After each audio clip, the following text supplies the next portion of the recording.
नमस्कार, प्रणाम। हम पवन सिंह आज आप सबसे अपने दिल के बात शेयर करत हनी।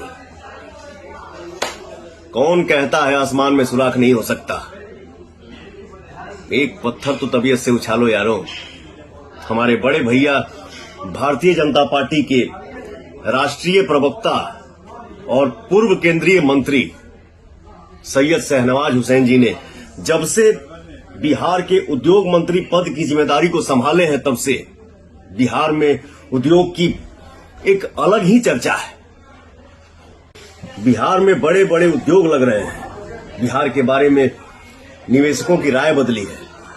तो मेरी पूरी शुभकामनाएं भैया के साथ है।